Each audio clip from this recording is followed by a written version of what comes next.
Belletristic movement and elocutionary movement, we see remnants of the second sophistic. So we have a connection to style and delivery, but we care very deeply about education, but we have, because we're into the Enlightenment now, so science is coming back and discoveries are coming back.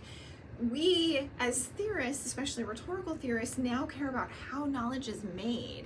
Again, for the first time in a really long time. So logos is no longer big T truth, logos is logic, and we see a very strong divide between logos, which goes to science, and the relative truth and everything else coming to rhetoric, which we just define as style and delivery because it's easier. So the belletristic movement is focused there. The massive difference here, and this is really, really, really important, this is the first moment in time where rhetoric becomes and serves as a form of criticism. So we're not using, I've said this over and over, and it's one of my biggest pet peeves, we're not using ethos, pathos, and logos as criticism to break down decisions that were made in a speech. They are to build a speech. Now with the belletristic movement and the elocutionary movement, we have shifted to criticism. The book says this over and over. What we're really seeing is the foundations of, and we see a split. Rhetoric and psychology had very similar foundations here.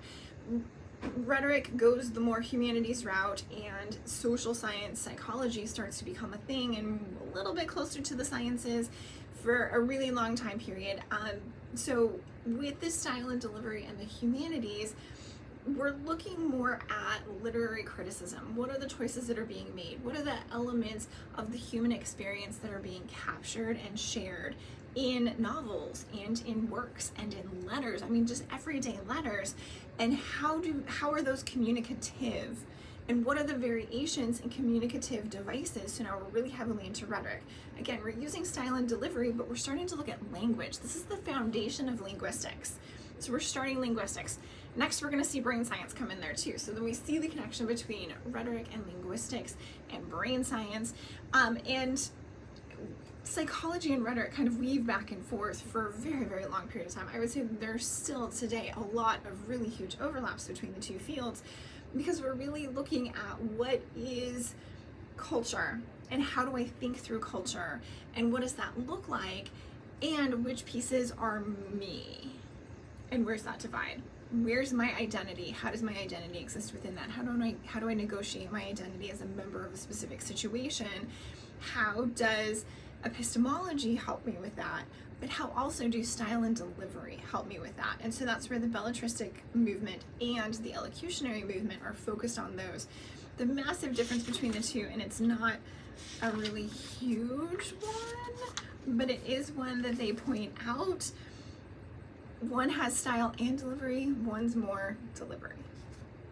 It's not huge, but it's there. The terminology that they get, you don't need to know all of the terminology. It's helpful. You're gonna see it come up over and over. The thread here that we really need to see, science is coming back.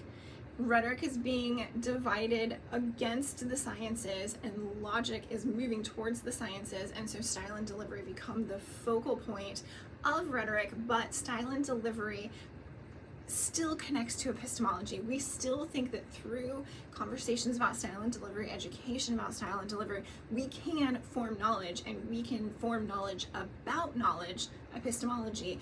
And because we can do that, this all matters as its own humanistic science and becomes a way to critique other pieces of work and other pieces of literature.